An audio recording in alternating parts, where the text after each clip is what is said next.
Hi hello everyone, welcome back to my channel. ഇന്ന് ഞാൻ സംസാരിക്കാൻ പോകുന്ന ടോപ്പിക് എന്ന് പറയുന്നത് റോബർട്ട് ടി കിയോസാക്കിയുടെ റിച്ച് ഡാഡ് പുവർ ഡാഡ് എന്ന പുസ്തകത്തിൻ്റെ ഓഡിയോ ബുക്കാണ്. അധ്യായം 1, പാഠം 1. സമ്പന്നർ പണത്തിനായി പ്രവർത്തിക്കില്ല, ദരിദ്രരും മധ്യവർഗവും പണത്തിനായി പ്രവർത്തിക്കുന്നു. സമ്പന്നർക്ക് അവർക്ക് പണമുണ്ട്. ഡാഡി, എങ്ങനെ സമ്പന്നനാകാമെന്ന് പറയാമോ? അച്ഛൻ സായാഹ്ന പേപ്പറിട്ടു.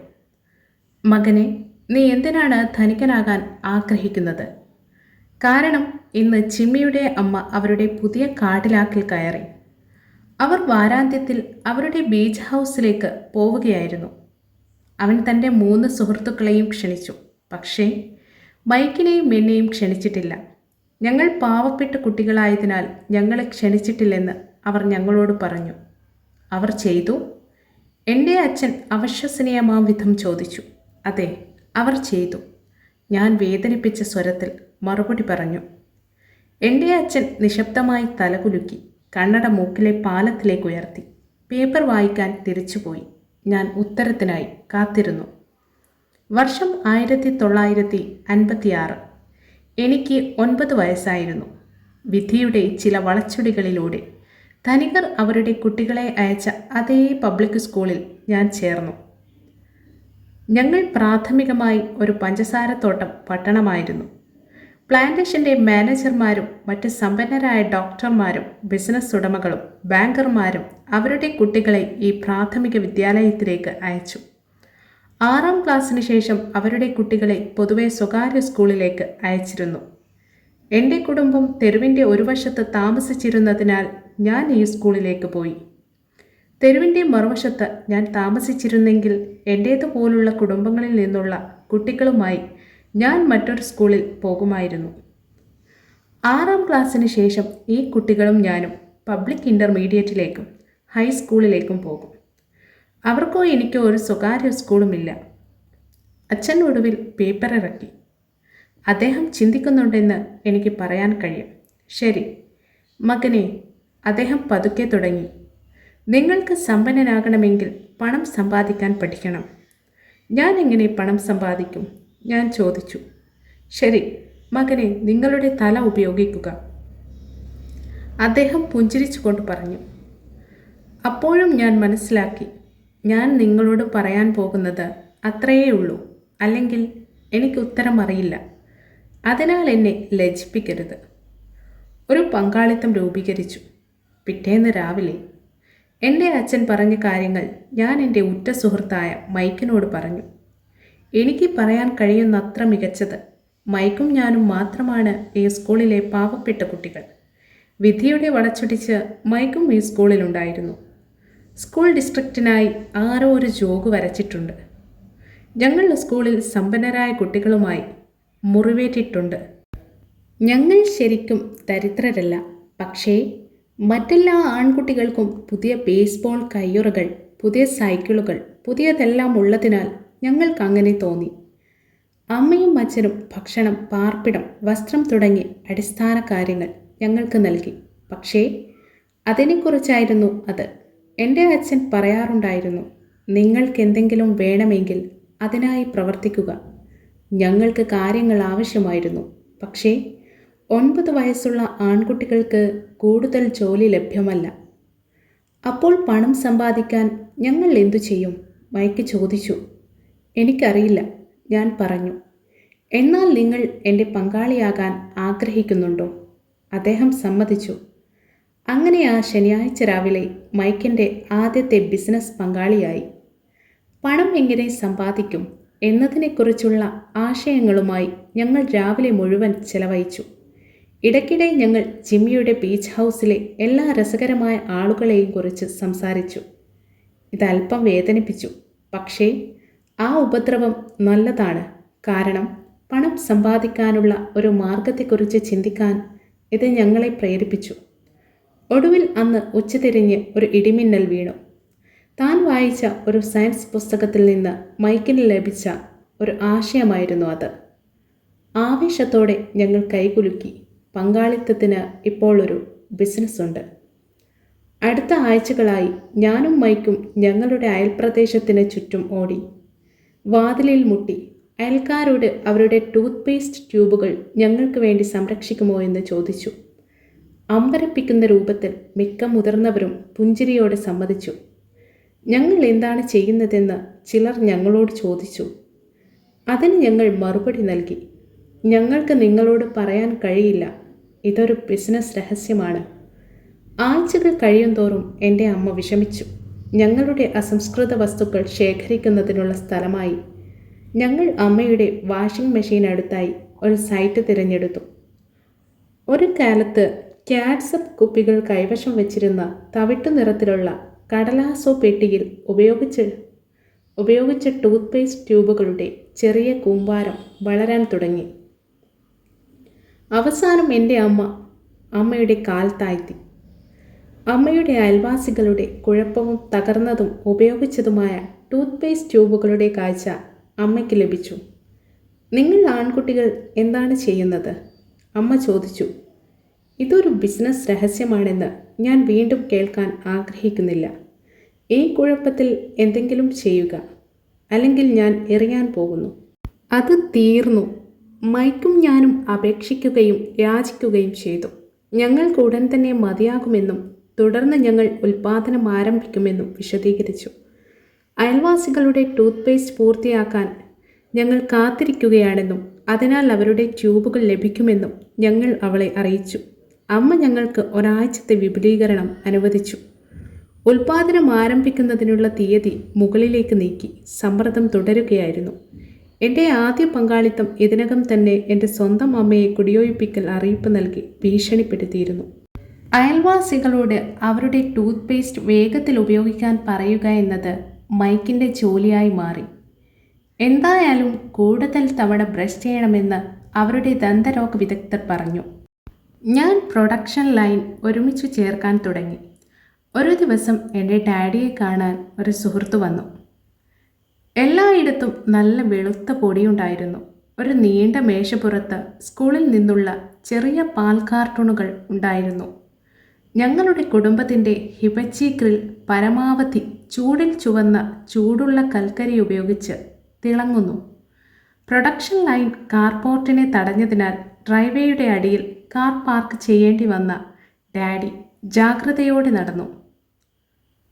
ഡാഡിയും സുഹൃത്തും അടുത്തെത്തിയപ്പോൾ ടൂത്ത് പേസ്റ്റ് ട്യൂബുകൾ ഉരുകിയ കൽക്കരിക്ക് മുകളിൽ ഒരു ഉരുക്കുകലം ഇരിക്കുന്നത് അവർ കണ്ടു. അക്കാലത്ത് ടൂത്ത് പേസ്റ്റ് പ്ലാസ്റ്റിക് ട്യൂബുകളിൽ വന്നില്ല. ട്യൂബുകൾ ഈയം കൊണ്ടാണ് നിർമ്മിച്ചത്. പെയിൻറ് കത്തിച്ചു കഴിഞ്ഞാൽ ചെറിയ ഉരുക്കുകലത്തിൽ ട്യൂബുകൾ ഉപേക്ഷിച്ചു. അവ ദ്രാവകമാകുന്നതുവരെ അവ ഉരുകി. എൻ്റെ അമ്മയുടെ കലം കൈവശമുള്ളവർക്കൊപ്പം ഞങ്ങൾ പാൽ കാർട്ടൂണുകളുടെ മുകളിലുള്ള ഒരു ചെറിയ ദ്വാരത്തിലൂടെ ലീഡൊഴിച്ചു. പാൽ കാർട്ടൂണുകൾ പ്ലാസ്റ്റർ ഓഫ് പാരീസ് കൊണ്ട് നിറച്ചിരുന്നു. എല്ലായിടത്തും വെളുത്ത പൊടിയുണ്ടായിരുന്നു. എൻ്റെ തിടുക്കത്തിൽ ഞാൻ ബാഗ് തട്ടി. പ്രദേശം മുഴുവൻ ഒരു മഞ്ഞുവീഴ്ചയിൽ തകർന്നതായി തോന്നുന്നു. പ്ലാസ്റ്റർ ഓഫ് പാരീസ് അച്ചുകളുടെ പുറം പാത്രങ്ങളായിരുന്നു പാൽ കാർട്ടൂണുകൾ. ഉരുകിയ ഈയം ഞങ്ങൾ ശ്രദ്ധാപൂർവം പ്ലാസ്റ്റർ ഓഫ് പാരീസ് ട്യൂബിൻ്റെ മുകളിലുള്ള ഒരു ചെറിയ ദ്വാരത്തിലൂടെ ഒഴിക്കുന്നത് എൻ്റെ അച്ഛനും സുഹൃത്തും നിരീക്ഷിച്ചു. ശ്രദ്ധിക്കൂ, അച്ഛൻ പറഞ്ഞു. ഞാൻ നോക്കാതെ തലയാട്ടി. ഒടുവിൽ പകർന്നു കഴിഞ്ഞാൽ ഞാൻ ഉരുക്കുകലം താഴെയിട്ട് അച്ഛനെ നോക്കി പുഞ്ചിരിച്ചു. നിങ്ങൾ ആൺകുട്ടികൾ എന്താണ് ചെയ്യുന്നത്? അവർ ജാഗ്രതയോടെ പുഞ്ചിരിയോടെ ചോദിച്ചു. നിങ്ങൾ എന്നോട് ചെയ്യാൻ പറഞ്ഞത് ഞങ്ങൾ ചെയ്യുന്നു. ഞങ്ങൾ സമ്പന്നരാകാൻ പോകുന്നു, ഞാൻ പറഞ്ഞു.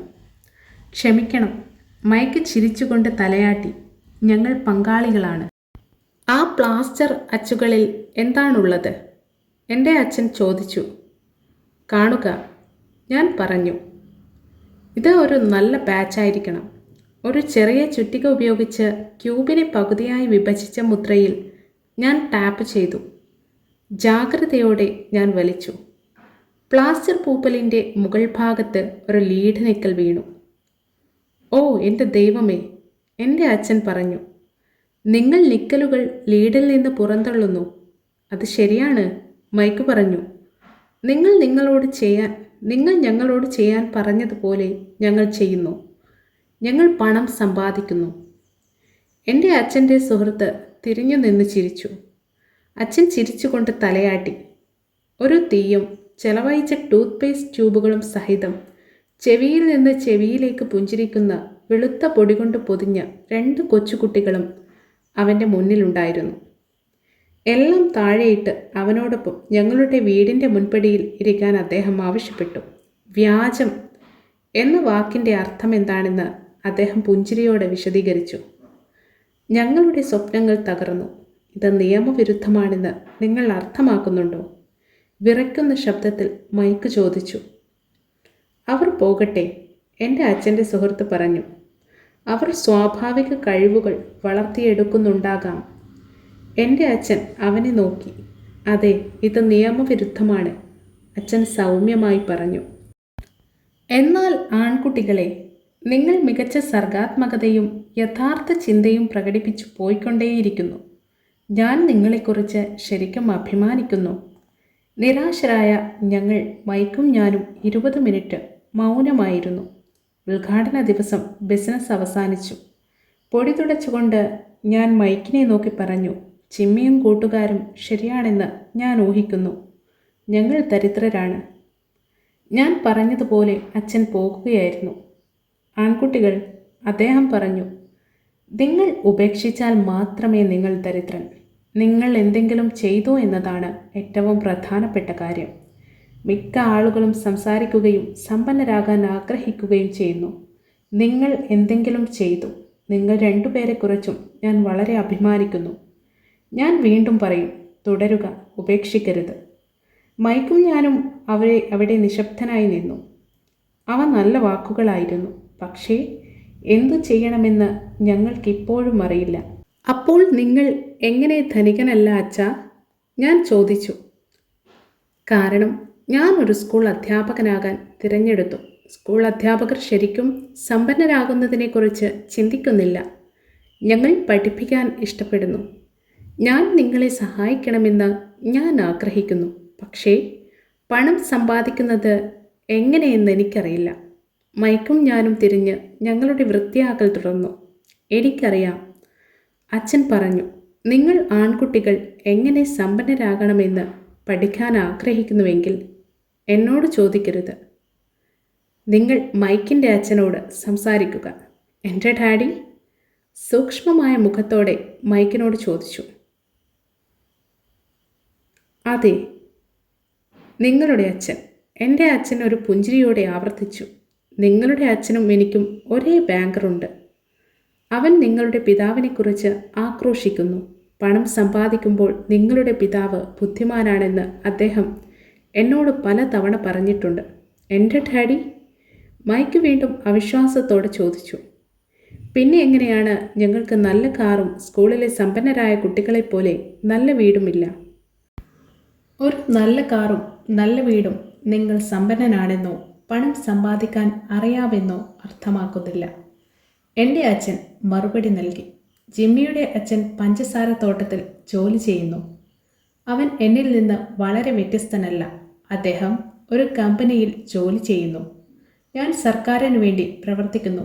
കമ്പനി അവനു വേണ്ടി കാർ വാങ്ങുന്നു. പഞ്ചസാര കമ്പനി സാമ്പത്തിക പ്രതിസന്ധിയിലാണ്. ജിമ്മിയുടെ അച്ഛൻ ഉടൻ തന്നെ ഒന്നും ഉണ്ടാക്കാനിടയില്ല. നിങ്ങളുടെ അച്ഛൻ വ്യത്യസ്തനാണ് മൈക്ക്. അദ്ദേഹം ഒരു സാമ്രാജ്യം കെട്ടിപ്പടുക്കുകയാണെന്ന് തോന്നുന്നു. ഏതാനും വർഷങ്ങൾക്കുള്ളിൽ അദ്ദേഹം വളരെ ധനികനായിരിക്കുമെന്ന് ഞാൻ സംശയിക്കുന്നു. അതോടെ ഞാനും മൈക്കും വീണ്ടും ആവേശഭരിതരായി, പുതിയ ഊർജ്ജസ്വലതയോടെ. ഇപ്പോൾ പ്രവർത്തനരഹിതമായ ഞങ്ങളുടെ ആദ്യത്തെ ബിസിനസ് മൂലമുണ്ടായ കുഴപ്പങ്ങൾ ഞങ്ങൾ വൃത്തിയാക്കാൻ തുടങ്ങി. ഞങ്ങൾ വൃത്തിയാക്കുന്നതിനിടയിൽ മൈക്കിൻ്റെ അച്ഛനുമായി എങ്ങനെ എപ്പോൾ സംസാരിക്കണം എന്നതിനുള്ള പദ്ധതികൾ ഞങ്ങൾ തയ്യാറാക്കി. മൈക്കിൻ്റെ അച്ഛൻ വളരെ മണിക്കൂർ ജോലി ചെയ്തിരുന്നു. പലപ്പോഴും വൈകി വരെ വീട്ടിൽ വരാതിരുന്നതാണ് പ്രശ്നം. പിതാവിൻ്റെ ഉടമസ്ഥതയിലുള്ള വെയർഹൗസുകൾ, ഒരു നിർമ്മാണ കമ്പനി, ഒരു ശൃംഖല, 3 റെസ്റ്റോറൻറ്റുകളാണ് അദ്ദേഹത്തെ വൈകി പുറത്താക്കിയത്. ഞങ്ങൾ വൃത്തിയാക്കിയ ശേഷം മൈക്ക് ബസ് വീട്ടിലേക്ക് പിടിച്ചു. അന്ന് രാത്രി വീട്ടിലെത്തിയപ്പോൾ അദ്ദേഹം അച്ഛനോട് സംസാരിക്കാൻ പോവുകയായിരുന്നു. എങ്ങനെ സമ്പന്നനാകണമെന്ന് ഞങ്ങളെ പഠിപ്പിക്കുമോ എന്ന് ചോദിച്ചു. വൈകിയാലും അച്ഛനോട് സംസാരിച്ചയുടനെ വിളിക്കുമെന്ന് മൈക്ക് വാഗ്ദാനം ചെയ്തു. രാത്രി 8:30 ഫോൺ റിംഗ് ചെയ്തു. ശരി, ഞാൻ പറഞ്ഞു. അടുത്ത ശനിയാഴ്ച. ഞാൻ ഫോൺ താഴെ വെച്ചു. മൈക്കിൻ്റെ അച്ഛൻ കണ്ടുമുട്ടാൻ സമ്മതിച്ചിരുന്നു ഞങ്ങളെ. ശനിയാഴ്ച രാവിലെ 7:30 പട്ടണത്തിലെ ദരിദ്രഭാഗത്തേക്ക് ഞാൻ ബസ് പിടിച്ചു. പാഠങ്ങൾ ആരംഭിക്കുന്നു. മൈക്കും ഞാനും അന്ന് രാവിലെ 8 മണിയോടെ അച്ഛനുമായി കണ്ടുമുട്ടി. 1 മണിക്കൂറിലധികം ജോലിയിൽ ഏർപ്പെട്ടിരുന്ന അദ്ദേഹം ഇതിനകം തിരക്കിലായിരുന്നു. ഞാൻ അവൻ്റെ ലളിതവും ചെറുതും വൃത്തിയുമുള്ള വീട്ടിലേക്ക് നടക്കുമ്പോൾ അവൻ്റെ കൺസ്ട്രക്ഷൻ സൂപ്പർവൈസർ അവൻ്റെ പിക്കപ്പ് ട്രക്കിൽ പോകുകയായിരുന്നു. മൈക്ക് എന്നെ വാതിൽക്കൽ കണ്ടു. ഡാഡി ഫോണിലുണ്ട്. പുറകിലെ പോർച്ചിൽ കാത്തിരിക്കാൻ അദ്ദേഹം പറഞ്ഞു. വാതിൽ തുറന്നപ്പോൾ മൈക്ക് പറഞ്ഞു. പ്രായമായ വീടിൻ്റെ ഉമ്മരപ്പടി കടക്കുമ്പോൾ പഴയ തടിനില, വാതിലിനകത്ത് വില കുറഞ്ഞ പായ ഉണ്ടായിരുന്നു. തറയെ പിന്തുണച്ച എണ്ണമറ്റ കാൽപ്പാടുകളിൽ നിന്ന് വർഷങ്ങളുടെ വസ്ത്രങ്ങൾ മറയ്ക്കാൻ പായ ഉണ്ടായിരുന്നു. ശുദ്ധമാണെങ്കിലും അത് മാറ്റി സ്ഥാപിക്കേണ്ടതുണ്ട്. ഇടുങ്ങിയ സ്വീകരണ മുറിയിൽ പ്രവേശിക്കുമ്പോൾ എനിക്ക് ക്ലസ്ട്രോഫോബിക് അനുഭവപ്പെട്ടു. അത് പഴയ കളർ ഫർണിച്ചറുകൾ കൊണ്ട് നിറഞ്ഞിരുന്നു. അത് ഇന്ന് കളക്ടർമാരുടെ ഇനങ്ങളായിരിക്കും. കട്ടിലിലിരിക്കുന്ന 2 സ്ത്രീകളായിരുന്നു. ഇരുവരും എൻ്റെ അമ്മയേക്കാൾ അല്പം പ്രായമുള്ളവരാണ്. സ്ത്രീകളിൽ നിന്ന് ഒരു പുരുഷൻ ജോലിക്കാരൻ്റെ വസ്ത്രത്തിലിരുന്നു. അദ്ദേഹം കാക്കി സ്ലാക്കുകളും ഒരു കാക്കി ഷർട്ടും ധരിച്ചിരുന്നു. ഭംഗിയായി അമർത്തിയെങ്കിലും അന്നജമില്ലാതെ മിനുക്കിയ വർക്ക് ബൂട്ടുകൾ. അവൻ എൻ്റെ അച്ഛനേക്കാൾ 10 വയസ്സ് കൂടുതലായിരുന്നു. മൈക്കിനെ പോലെ അവർ പുഞ്ചിരിച്ചു. ഞാൻ അവരുടെ പിന്നിലെ പോർച്ചിലേക്ക് നടന്നു. ഞാൻ ലജ്ജയോടെ വീണ്ടും പുഞ്ചിരിച്ചു. ആ ആളുകൾ ആരാണ്? ഞാൻ ചോദിച്ചു. ഓ, അവർ എൻ്റെ അച്ഛനു വേണ്ടി പ്രവർത്തിക്കുന്നു. പ്രായമായയാൾ തൻ്റെ വെയർഹൗസുകൾ നടത്തുന്നു. സ്ത്രീകൾ റെസ്റ്റോറൻറ്റുകളുടെ മാനേജർമാരാണ്. നിങ്ങൾ എത്തുമ്പോൾ ഇവിടെ നിന്ന് 50 മൈൽ അകലെയുള്ള ഒരു റോഡ് പ്രൊജക്റ്റിൽ പ്രവർത്തിക്കുന്ന കൺസ്ട്രക്ഷൻ സൂപ്പർവൈസറെ നിങ്ങൾ കണ്ടു. വീടുകളുടെ ഒരു ട്രാക്ക് നിർമ്മിക്കുന്ന അദ്ദേഹത്തിൻ്റെ മറ്റൊരു സൂപ്പർവൈസർ നിങ്ങൾ ഇവിടെ എത്തുന്നതിന് മുമ്പ് പോയി. ഇത് എല്ലായ്പ്പോഴും നടക്കുന്നുണ്ടോ? ഞാൻ ചോദിച്ചു. എല്ലായ്പ്പോഴും അല്ല, പലപ്പോഴും, മൈക്ക് പറഞ്ഞു. എൻ്റെ അരികിലിരിക്കാൻ ഒരു കസേര വലിച്ചെടുക്കുമ്പോൾ. പണം സമ്പാദിക്കാൻ ഞങ്ങളെ പഠിപ്പിക്കുമോ എന്ന് ഞാൻ എൻ്റെ അച്ഛനോട് ചോദിച്ചു. മൈക്ക് പറഞ്ഞു. ഓ, അവൻ അതിനോട് എന്താണ് പറഞ്ഞത്? ഞാൻ ജാഗ്രതയോടെ ചോദിച്ചു. ശരി. ആദ്യം അയാളുടെ മുഖത്ത് ഒരു തമാശയുള്ള രൂപമുണ്ടായിരുന്നു.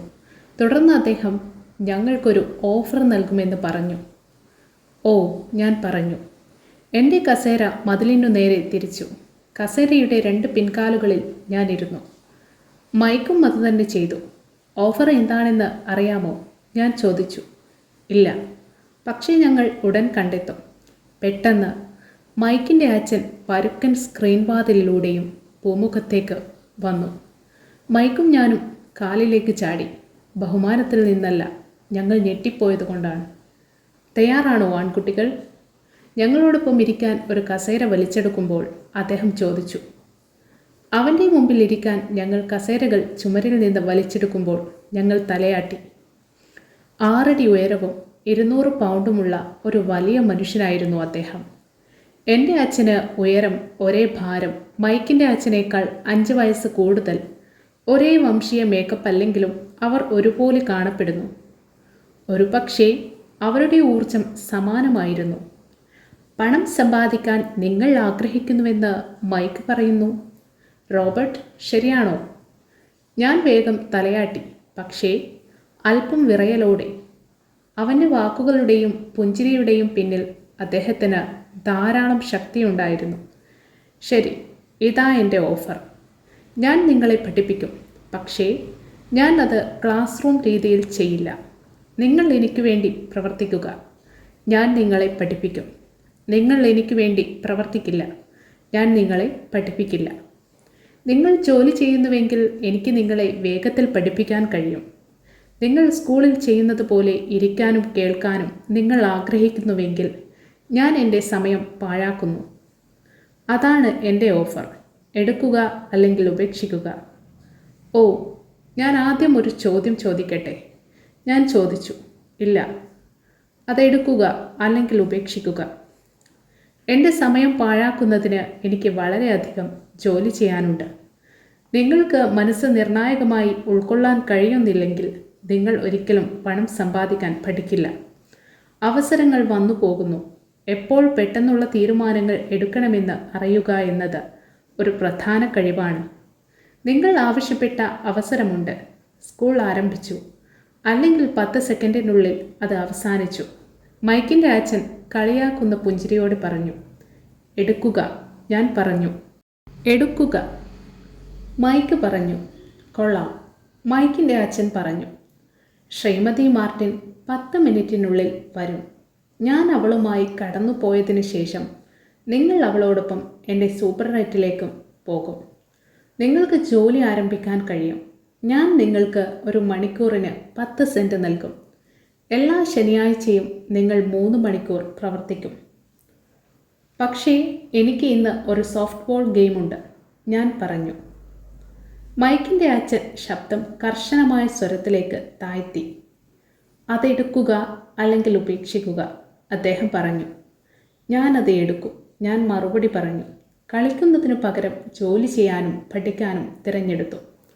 30 സെൻറ്റ് പിന്നീട്. അന്ന് രാവിലെ 9 മണിയോടെ ഞാനും മൈക്കും മിസ്സിസ് മാർട്ടിനായി ജോലി ചെയ്യുകയായിരുന്നു. അവൾ ദയയും ക്ഷമയുമുള്ള സ്ത്രീയായിരുന്നു. മൈക്കും ഞാനും അവളുടെ 2 മുതിർന്ന ആൺമക്കളെ ഓർമ്മപ്പെടുത്തുന്നുവെന്ന് അവൾ എല്ലായ്പ്പോഴും പറഞ്ഞു. ദയയുള്ളവനാണെങ്കിലും അവൾ കഠിനാധ്വാനത്തിൽ വിശ്വസിക്കുകയും ഞങ്ങളെ ചലിപ്പിക്കുകയും ചെയ്തു. ടിന്നിലടച്ച് ഞങ്ങൾ 3 മണിക്കൂർ ചെലവഴിച്ചു. അലമാരയിൽ നിന്ന് സാധനങ്ങൾ പൊടിനീക്കം ചെയ്യുന്നതിനായി ഓരോ ക്യാനിലും ഒരു തൂവൽ പൊടി ഉപയോഗിച്ച് ബ്രഷ് ചെയ്യുക. തുടർന്ന് അവയെ വൃത്തിയായി അടുക്കി വയ്ക്കുക. ഇത് വളരെ വിരസമായ ജോലിയായിരുന്നു. എൻ്റെ ധനികനായ അച്ഛൻ എന്ന് ഞാൻ വിളിക്കുന്ന മൈക്കിൻ്റെ അച്ഛന് ഈ 9 ചെറിയ സൂപ്പർനൈറ്റുകൾ ഉണ്ടായിരുന്നു. ഓരോന്നിനും വലിയ പാർക്കിംഗ് സ്ഥലമുണ്ട്. പാൽ, റൊട്ടി, വെണ്ണ, സിഗരറ്റ് തുടങ്ങിയ സാധനങ്ങൾ, ആളുകൾ വാങ്ങിയ 7-11 കൺവീനിയൻസ് സ്റ്റോറുകൾ, ചെറിയ അയൽപ്പക്ക പലചരക്ക് കടകൾ എന്നിവയുടെ ആദ്യകാല പതിപ്പായിരുന്നു അവ. എയർ കണ്ടീഷനിങ് വ്യാപകമായി ഉപയോഗിക്കുന്നതിന് മുമ്പ് ഇത് ഹവായിയാണെന്നതാണ് പ്രശ്നം. ചൂട് കാരണം സ്റ്റോറുകൾക്ക് അവരുടെ വാതിലുകൾ അടയ്ക്കാൻ കഴിഞ്ഞില്ല. സ്റ്റോറിൻ്റെ 2 വശങ്ങളിൽ റോഡിനും പാർക്കിംഗ് സ്ഥലത്തിനും വാതിലുകൾ വിശാലമായി തുറന്നിരിക്കണം. ഓരോ തവണയും ഒരു കാർ ഓടിക്കുകയോ പാർക്കിംഗ് സ്ഥലത്തേക്ക് വലിക്കുകയോ ചെയ്യുമ്പോൾ പൊടി വീശുകയും കടയിൽ സ്ഥിര താമസമാക്കുകയും ചെയ്യും. എയർ കണ്ടീഷനിങ് ഇല്ലാത്തിടത്തോളം കാലം ഞങ്ങൾക്ക് ജോലിയുണ്ടെന്ന് ഞങ്ങൾക്കറിയാം. 3 ആഴ്ചയായി. മൈക്കും ഞാനും മിസ്സിസ് മാർട്ടിനെ അറിയിക്കുകയും ഞങ്ങളുടെ 3 മണിക്കൂർ ജോലി ചെയ്യുകയും ചെയ്തു. ഉച്ചയോടെ ഞങ്ങളുടെ ജോലി കഴിഞ്ഞു. അവൾ ഞങ്ങളുടെ ഓരോ കൈയിലും 3 ചെറിയ ഡൈമുകൾ ഉപേക്ഷിച്ചു. ഇപ്പോൾ 1950കളുടെ മധ്യത്തിൽ 9ാം വയസ്സിൽ പോലും 30 സെൻറ്റ് വളരെ ആവേശകരമായിരുന്നില്ല. കോമിക് പുസ്തകങ്ങൾക്ക് അന്ന് 10 സെൻറ്റ് വില വരും. അതിനാൽ ഞാൻ സാധാരണയായി കോമിക് പുസ്തകങ്ങൾക്കായി എൻ്റെ പണം ചെലവഴിച്ച് വീട്ടിലേക്ക് പോയി. 4ാം ആഴ്ചയിലെ ബുധനാഴ്ചയോടെ ഞാൻ ജോലി ഉപേക്ഷിക്കാൻ തയ്യാറായി. മൈക്കിൻ്റെ അച്ഛനിൽ നിന്ന് പണം സമ്പാദിക്കാൻ ആഗ്രഹിച്ചത് കൊണ്ട് മാത്രമാണ് ഞാൻ ജോലി ചെയ്യാൻ സമ്മതിച്ചിരുന്നത്. ഇപ്പോൾ ഞാൻ മണിക്കൂറിൽ 10 സെൻറ്റ് അടിമയായിരുന്നു. അതിനു മുകളിൽ ആ ആദ്യ ശനിയാഴ്ച മുതൽ ഞാൻ മൈക്കിൻ്റെ അച്ഛനെ കണ്ടില്ല. ഞാൻ ഉപേക്ഷിക്കുകയാണ്. ഉച്ചഭക്ഷണ സമയത്ത് ഞാൻ മൈക്കിനോട് പറഞ്ഞു. സ്കൂൾ വിരസമായിരുന്നു. ഇപ്പോൾ എൻ്റെ ശനിയാഴ്ചകൾ പോലും പ്രതീക്ഷിച്ചിരുന്നില്ല. പക്ഷേ 30 സെൻറ്റാണ് എനിക്ക് ശരിക്കും ലഭിച്ചത്. ഇത്തവണ മൈക്ക് പുഞ്ചിരിച്ചു. നീ എന്താണ് ചിരിക്കുന്നത്? ഞാൻ ദേഷ്യത്തോടെയും നിരാശയോടെയും ചോദിച്ചു. ഇത് സംഭവിക്കുമെന്ന് ഡാഡി പറഞ്ഞു. നീ രാജിവെക്കാൻ തയ്യാറാകുമ്പോൾ അവനുമായി കൂടിക്കാഴ്ച നടത്താൻ അദ്ദേഹം പറഞ്ഞു. എന്ത്? ഞാൻ ദേഷ്യത്തോടെ പറഞ്ഞു. അവർ എന്നെ തളർത്തുന്നതിനായി കാത്തിരിക്കുകയാണോ? അടുക്കുക, മൈക്ക് പറഞ്ഞു. അച്ഛൻ്റെ തരം വ്യത്യസ്തമാണ്. അദ്ദേഹം നിങ്ങളുടെ അച്ഛനെ പോലെ പഠിപ്പിക്കുന്നില്ല. നിങ്ങളുടെ അമ്മയും അച്ഛനും ധാരാളം പ്രഭാഷണം നടത്തുന്നു. എൻ്റെ അച്ഛൻ ശാന്തനാണ്, കുറച്ച് വാക്കുകളുള്ള ആളാണ്. ഈ ശനിയാഴ്ച വരെ നിങ്ങൾ കാത്തിരിക്കുക. നിങ്ങൾ തയ്യാറാണെന്ന് ഞാൻ അദ്ദേഹത്തോട് പറയാം. നിങ്ങൾ സജ്ജമാക്കിയതാണെന്ന് നിങ്ങൾ അർത്ഥമാക്കുന്നുണ്ടോ? ഇല്ല, ശരിക്കുമല്ല.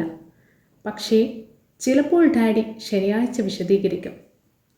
ശനിയാഴ്ച ലൈനിൽ കാത്തിരിക്കുന്നു. മൈക്കിൻ്റെ അച്ഛനെ നേരിടാൻ ഞാൻ തയ്യാറായിരുന്നു. എൻ്റെ യഥാർത്ഥ അച്ഛൻ പോലും അദ്ദേഹത്തോട് ദേഷ്യപ്പെട്ടു. എൻ്റെ യഥാർത്ഥ അച്ഛൻ ഞാൻ പാവം എന്ന് വിളിക്കുന്നത് എൻ്റെ ധനികനായ അച്ഛൻ ബാലവേല നിയമങ്ങൾ ലംഘിക്കുകയാണെന്നും അന്വേഷിക്കണമെന്നും കരുതി. എൻ്റെ വിദ്യാസമ്പന്നനും പാവപ്പെട്ടവനുമായ അച്ഛൻ എന്നോട് അർഹമായത് ആവശ്യപ്പെടാൻ പറഞ്ഞു. 1 മണിക്കൂറിൽ 25 സെൻറ്റ്. എൻ്റെ പാവം അച്ഛൻ എന്നോട് പറഞ്ഞു, എനിക്കൊരു റൈസ് ലഭിച്ചില്ലെങ്കിൽ ഞാൻ ഉടനെ ജോലി ഉപേക്ഷിക്കണം. എന്തായാലും നിങ്ങൾക്ക് ആ നാണം കെട്ട ജോലി ആവശ്യമില്ല, എൻ്റെ പാവം അച്ഛൻ ദേഷ്യത്തോടെ പറഞ്ഞു. ശനിയാഴ്ച രാവിലെ 8 മണിയോടെ മൈക്കിൻ്റെ അച്ഛൻ വാതിൽ തുറന്നപ്പോൾ ഞാൻ മൈക്കിൻ്റെ വീടിൻ്റെ വാതിലിലൂടെ നടന്നു. ഒരു ഇരിപ്പിടത്തിൽ വരിയിൽ നിൽക്കൂ. ഞാൻ പ്രവേശിക്കുമ്പോൾ അദ്ദേഹം പറഞ്ഞു. അയാൾ തിരിഞ്ഞ് ഒരു കിടപ്പുമുറിക്ക് അടുത്തുള്ള തൻ്റെ ചെറിയ ഓഫീസിലേക്ക് അപ്രത്യക്ഷനായി. ഞാൻ മുറിക്ക് ചുറ്റും നോക്കി. മൈക്കിനെ എവിടെയും കണ്ടില്ല.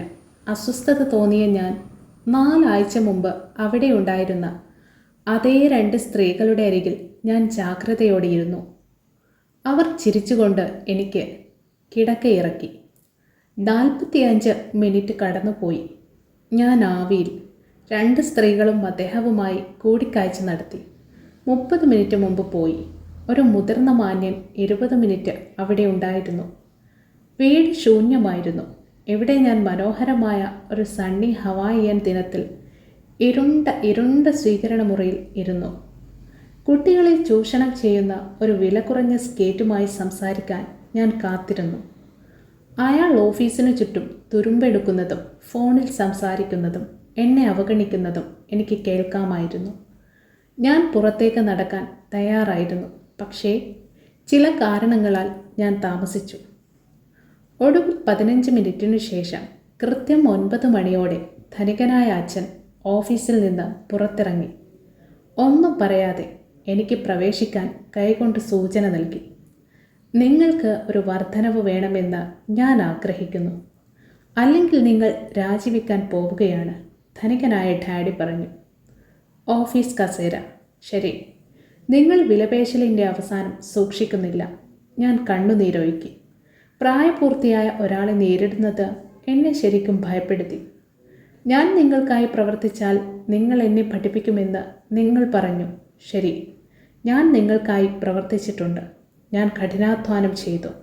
നിങ്ങൾക്കായി പ്രവർത്തിക്കാൻ ഞാൻ എൻ്റെ ബേസ്ബോൾ ഗെയിമുകൾ ഉപേക്ഷിച്ചു. പക്ഷേ നിങ്ങൾ നിങ്ങളുടെ വാക്ക് പാലിച്ചിട്ടില്ല. നിങ്ങൾ എന്നെ ഒന്നും പഠിപ്പിച്ചിട്ടില്ല. പട്ടണത്തിലെ എല്ലാവരും നിങ്ങളാണെന്ന് കരുതുന്നത് പോലെ നിങ്ങളൊരു വഞ്ചകനാണ്. നിങ്ങൾ അത്യാഗ്രഹിയാണ്. നിങ്ങൾക്കെല്ലാ പണവും വേണം. നിങ്ങളുടെ ജീവനക്കാരെ പരിപാലിക്കരുത്. നിങ്ങൾ എന്നെ കാത്തിരിക്കുന്നു. എന്നെ ബഹുമാനിക്കരുത്. ഞാനൊരു കൊച്ചുകുട്ടി മാത്രമാണ്. പക്ഷേ കൂടുതൽ നന്നായി പരിഗണിക്കപ്പെടാൻ ഞാൻ അർഹനാണ്. സമ്പന്നനായ അച്ഛൻ തൻ്റെ സ്വിവൽ കസേരയിൽ കുലുങ്ങി താടിയിലേക്ക് കൈകൾ ഉയർത്തി എന്നെ തുറച്ചു നോക്കി. മോശമല്ല, അദ്ദേഹം പറഞ്ഞു. 1 മാസത്തിനുള്ളിൽ നിങ്ങൾ എൻ്റെ മിക്ക ജീവനക്കാരെയും പോലെ തോന്നുന്നു. എന്ത്? ഞാൻ ചോദിച്ചു. അദ്ദേഹം എന്താണ് പറയുന്നതെന്ന് മനസ്സിലാകാതെ ഞാൻ എൻ്റെ ആവലാതി തുടർന്നു. നിങ്ങൾ വിലപേശലിൻ്റെ അവസാനം നിലനിർത്തുകയും എന്നെ പഠിപ്പിക്കുകയും ചെയ്യുമെന്ന് ഞാൻ കരുതി. പകരം നിങ്ങൾ എന്നെ പീഡിപ്പിക്കാൻ ആഗ്രഹിക്കുന്നുണ്ടോ? അത് ക്രൂരമാണ്. അത് ശരിക്കും ക്രൂരമാണ്. ഞാൻ നിങ്ങളെ പഠിപ്പിക്കുന്നു, ധനികനായ അച്ഛൻ നിശബ്ദമായി പറഞ്ഞു. നിങ്ങൾ എന്നെ എന്താണ് പഠിപ്പിച്ചത്? ഒന്നുമില്ല, ഞാൻ ദേഷ്യത്തോടെ പറഞ്ഞു. നിങ്ങൾ ഒരിക്കൽ പോലും എന്നോട് സംസാരിച്ചിട്ടില്ല. നിലക്കടലയിൽ ജോലി ചെയ്യാൻ ഞാൻ സമ്മതിച്ചതിനാൽ മണിക്കൂറിൽ 10 സെൻറ്റ്. ഹാ, നിങ്ങളെക്കുറിച്ച് ഞാൻ സർക്കാരിനെ അറിയിക്കണം. ഞങ്ങൾക്ക് ബാലവേല നിയമങ്ങളുണ്ട്, നിങ്ങൾക്കറിയാം. എൻ്റെ അച്ഛൻ സർക്കാരിനു വേണ്ടി പ്രവർത്തിക്കുന്നു, നിങ്ങൾക്കറിയാം. വാവ്, ധനികനായ അച്ഛൻ പറഞ്ഞു. എനിക്ക് വേണ്ടി ജോലി ചെയ്തിരുന്ന മിക്ക ആളുകളെയും പോലെ നിങ്ങൾ ഇപ്പോൾ സംസാരിക്കുന്നു. ഞാൻ ജോലിയിൽ നിന്ന് പിരിച്ചുവിട്ട അല്ലെങ്കിൽ ജോലി ഉപേക്ഷിച്ച ആളുകൾ. അപ്പോൾ നിങ്ങൾക്ക് എന്താണ് പറയാനുള്ളത്? ഞാൻ ആവശ്യപ്പെട്ടു. ഒരു കൊച്ചുകുട്ടിയോട് ധൈര്യം തോന്നുന്നു. നീ എന്നോട് കള്ളം പറഞ്ഞു. ഞാൻ നിങ്ങൾക്കായി പ്രവർത്തിച്ചിട്ടുണ്ട്. നിങ്ങൾ നിങ്ങളുടെ വാക്ക് പാലിച്ചിട്ടില്ല. നിങ്ങൾ എന്നെ ഒന്നും പഠിപ്പിച്ചിട്ടില്ല. ഞാൻ നിങ്ങളെ ഒന്നും പഠിപ്പിച്ചിട്ടില്ലെന്ന് നിങ്ങൾക്കെങ്ങനെ അറിയാം? ധനികനായ അച്ഛൻ ശാന്തമായി ചോദിച്ചു. ശരി, നിങ്ങൾ എന്നോട് സംസാരിച്ചിട്ടില്ല. ഞാൻ 3 ആഴ്ച ജോലി ചെയ്തിട്ടുണ്ട്. നിങ്ങൾ എന്നെ ഒന്നും പഠിപ്പിച്ചിട്ടില്ല. ഞാനൊരു പാട്ടിനൊപ്പം പറഞ്ഞു. പഠിപ്പിക്കുന്നത് അർത്ഥമാക്കുന്നത് സംസാരിക്കുകയോ പ്രഭാഷണമോ? ധനികനായ അച്ഛൻ ചോദിച്ചു. ശരി, അതെ, ഞാൻ മറുപടി നൽകി. അങ്ങനെയാണ് അവർ നിങ്ങളെ സ്കൂളിൽ പഠിപ്പിക്കുന്നത്, അദ്ദേഹം പുഞ്ചിരിച്ചുകൊണ്ട് പറഞ്ഞു. എന്നാൽ ജീവിതം അങ്ങനെയല്ല നിങ്ങളെ പഠിപ്പിക്കുന്നത്. എല്ലാവരുടെയും മികച്ച അധ്യാപകനാണ് ജീവിതം എന്ന് ഞാൻ പറയും.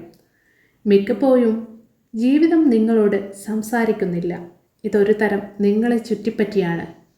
ഓരോ ജീവിതവും ഉണരുക, നിങ്ങൾ പഠിക്കണമെന്ന് ഞാൻ ആഗ്രഹിക്കുന്നു. ഈ മനുഷ്യൻ എന്തിനെക്കുറിച്ചാണ് സംസാരിക്കുന്നത്? ഞാൻ നിശബ്ദമായി സ്വയം ചോദിച്ചു. ജീവിതം എന്നെ ചുറ്റിപ്പറ്റിയാണോ ജീവിതം എന്നോട് സംസാരിച്ചിരുന്നത്? എൻ്റെ ജോലി ഉപേക്ഷിക്കണമെന്ന് ഇപ്പോൾ എനിക്കറിയാം. പൂട്ടിയിടേണ്ട ഒരാളുമായി ഞാൻ സംസാരിക്കുകയായിരുന്നു. നിങ്ങൾ ജീവിത പാഠങ്ങൾ പഠിക്കുകയാണെങ്കിൽ നിങ്ങൾ നന്നായി ചെയ്യും. ഇല്ലെങ്കിൽ ജീവിതം നിങ്ങളെ ചുറ്റിപ്പറ്റിയേ തുടരും. ആളുകൾ 2 കാര്യം ചെയ്യുന്നു. ചിലർ ജീവിതം അവരെ ചുറ്റിപ്പറ്റിയെടുക്കുന്നു. മറ്റുള്ളവർ ദേഷ്യപ്പെടുകയും പിന്നോട്ട് തള്ളുകയും ചെയ്യുന്നു.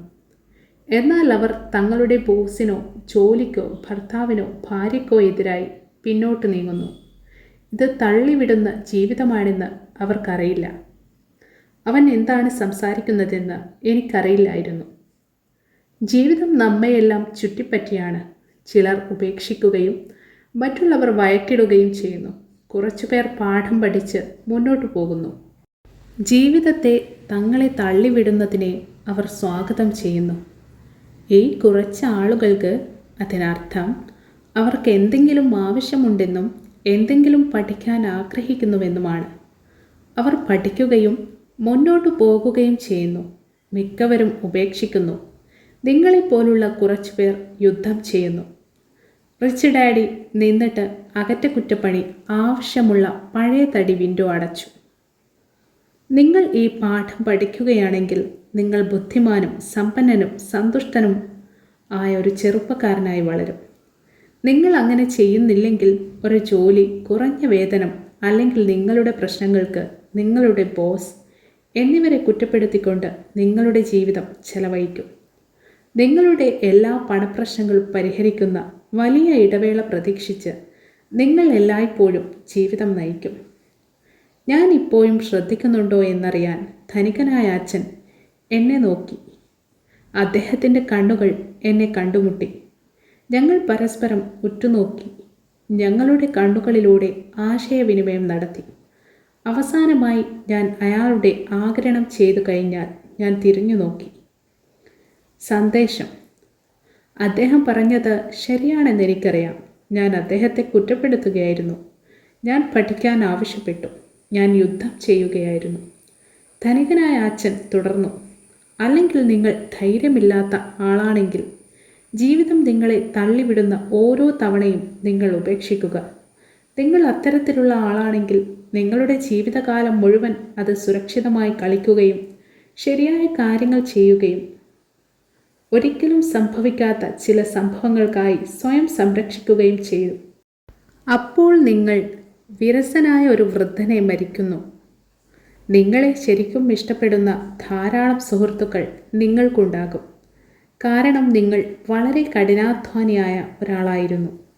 എന്നാൽ ജീവിതം നിങ്ങളെ കീഴ്പ്പെടാൻ പ്രേരിപ്പിക്കുന്നു എന്നതാണ് സത്യം. റിസ്ക് എടുക്കുന്നതിൽ നിങ്ങൾ ഭയപ്പെട്ടു. നിങ്ങൾ ശരിക്കും വിജയിക്കാൻ ആഗ്രഹിച്ചു, പക്ഷേ തോൽവി ഭയമാണ് വിജയിച്ചതിൻ്റെ ആവേശത്തേക്കാൾ വലുത്. ഉള്ളിലേക്ക് നിങ്ങൾ അതിനായി പോയില്ലെന്ന് നിങ്ങൾക്കും എനിക്കും മാത്രമേ അറിയൂ. നിങ്ങൾ ഇത് സുരക്ഷിതമായി കളിക്കാൻ തിരഞ്ഞെടുത്തു. ഞങ്ങളുടെ കണ്ണുകൾ വീണ്ടും കണ്ടുമുട്ടി. നിങ്ങൾ എന്നെ ചുറ്റിപ്പറ്റിയാണോ? ഞാൻ ചോദിച്ചു. ചില ആളുകൾ അങ്ങനെ പറഞ്ഞേക്കാം. ധനികനായ അച്ഛൻ പുഞ്ചിരിച്ചു. ഞാൻ നിങ്ങൾക്ക് ഒരു ജീവിത രുചി നൽകി എന്ന് ഞാൻ പറയും. ജീവിതത്തിൻ്റെ രുചി എന്താണ്? ഞാൻ ചോദിച്ചു. ഇപ്പോഴും ദേഷ്യത്തിലാണ്, പക്ഷേ ഇപ്പോൾ ജിജ്ഞാസയും പഠിക്കാനും തയ്യാറാണ്. എങ്ങനെ പണമുണ്ടാക്കണമെന്ന് പഠിപ്പിക്കാൻ എന്നോട് ആവശ്യപ്പെട്ട ആദ്യത്തെ ആളുകളാണ് നിങ്ങൾ ആൺകുട്ടികൾ. എനിക്ക് 150-ലധികം ജീവനക്കാരുണ്ട്. അവരിൽ ഒരാൾ പോലും എന്നോട് പണത്തെക്കുറിച്ച് എനിക്കറിയാവുന്നത് എന്താണെന്ന് ചോദിച്ചിട്ടില്ല. അവർ എന്നോട് ഒരു ജോലിയും ശമ്പളവും ചോദിക്കുന്നു, പക്ഷേ ഒരിക്കലും പണത്തെക്കുറിച്ച് അവരെ പഠിപ്പിക്കരുത്. അതിനാൽ മിക്കവരും അവരുടെ ജീവിതത്തിലെ മികച്ച വർഷങ്ങൾ പണത്തിനായി ജോലി ചെയ്യുന്നു. അവർ എന്താണ് ചെയ്യുന്നതെന്ന് ശരിക്കും മനസ്സിലാകുന്നില്ല. ഞാൻ ശ്രദ്ധയോടെ അവിടെയിരുന്നു. അതിനാൽ പണം സമ്പാദിക്കുന്നത് എങ്ങനെയെന്നറിയാൻ മൈക്ക് എന്നോട് പറഞ്ഞപ്പോൾ യഥാർത്ഥ ജീവിതത്തെ പ്രതിഫലിപ്പിക്കുന്ന ഒരു കോഴ്സ് രൂപകൽപ്പന ചെയ്യാൻ ഞാൻ തീരുമാനിച്ചു. മുഖത്ത് നീല നിറമാകുന്നതുവരെ എനിക്ക് സംസാരിക്കാനാകും, പക്ഷേ നിങ്ങളൊരു കാര്യവും കേൾക്കില്ല. അതിനാൽ നിങ്ങൾ പറയുന്നത് കേൾക്കാൻ ജീവിതം നിങ്ങളെ കുറച്ചുകൂടി പ്രേരിപ്പിക്കാൻ ഞാൻ തീരുമാനിച്ചു. അതുകൊണ്ടാണ് ഞാൻ നിങ്ങൾക്ക് 10 സെൻറ്റ് മാത്രം നൽകിയത്. അപ്പോൾ ഒരു മണിക്കൂറിൽ 10 സെൻറ്റ് മാത്രം ജോലി ചെയ്യുന്നതിൽ നിന്ന് ഞാൻ പഠിച്ച പാഠം എന്താണ്? ഞാൻ ചോദിച്ചു. നിങ്ങൾ വില കുറഞ്ഞതും തൊഴിലാളികളെ ചൂഷണം ചെയ്യുന്നതുമാണോ? ധനികനായ അച്ഛൻ പിന്നോട്ട് കുലുങ്ങി ഹൃദയപൂർവ്വം ചിരിച്ചു. അവസാനം അദ്ദേഹം പറഞ്ഞു, നിങ്ങൾ നിങ്ങളോട് ഉള്ള കാഴ്ചപ്പാട് മാറ്റുന്നതാണ് നല്ലത്. എന്നെ കുറ്റപ്പെടുത്തുന്നത് നിർത്തുക. ഞാനാണ്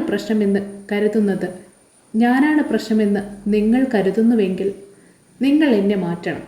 നിങ്ങളാണ് പ്രശ്നമെന്ന് നിങ്ങൾ മനസ്സിലാക്കുന്നുവെങ്കിൽ നിങ്ങൾക്ക് സ്വയം മാറാനും എന്തെങ്കിലും പഠിക്കാനും ബുദ്ധിമാനായി വളരാനും കഴിയും. ലോകത്തിലെ മറ്റെല്ലാവരും സ്വയം മാറണമെന്ന് മിക്കവരും ആഗ്രഹിക്കുന്നു. മറ്റെല്ലാവരേക്കാളും സ്വയം മാറുന്നത് എളുപ്പമാണെന്ന് ഞാൻ നിങ്ങളോട് പറയട്ടെ. എനിക്ക് മനസ്സിലാകുന്നില്ല, ഞാൻ പറഞ്ഞു. നിങ്ങളുടെ പ്രശ്നങ്ങളിൽ എന്നെ കുറ്റപ്പെടുത്തരുത്, ധനികനായ അച്ഛൻ അക്ഷമനായി പറഞ്ഞു. പക്ഷേ നിങ്ങൾ എനിക്ക് 10 സെൻറ്റ് മാത്രമേ നൽകൂ. അപ്പോൾ നിങ്ങൾ എന്താണ് പഠിക്കുന്നത്? ധനികനായ അച്ഛൻ പുഞ്ചിരിയോടെ ചോദിച്ചു. നിങ്ങൾ വില കുറഞ്ഞവനാണ്, ഞാനൊരു പുഞ്ചിരിയോടെ പറഞ്ഞു. നോക്കൂ, ഞാനാണ് പ്രശ്നമെന്ന് നിങ്ങൾ കരുതുന്നു, ധനികനായ അച്ഛൻ പറഞ്ഞു. പക്ഷേ നിങ്ങൾ ശരി, ആ മനോഭാവം നിലനിർത്തുക. നിങ്ങൾ ഒന്നും പഠിക്കില്ല. ഞാനാണ് പ്രശ്നമെന്ന മനോഭാവം നിലനിർത്തുക. നിങ്ങൾക്ക് എന്ത് തിരഞ്ഞെടുപ്പുകളുണ്ട്? ശരി, നിങ്ങൾ എനിക്ക് കൂടുതൽ പണം നൽകുന്നില്ലെങ്കിലോ, എന്നെ കൂടുതൽ ബഹുമാനിക്കുകയും എന്നെ പഠിപ്പിക്കുകയും ചെയ്തില്ലെങ്കിലോ ഞാൻ ഉപേക്ഷിക്കുക. നന്നായി, ധനികനായ അച്ഛൻ പറഞ്ഞു. അതാണ് മിക്ക ആളുകളും ചെയ്യുന്നത്. അവർ ജോലി ഉപേക്ഷിച്ച് മറ്റൊരു ജോലി, മികച്ച അവസരം, ഉയർന്ന വേതനം എന്നിവ തേടുന്നു.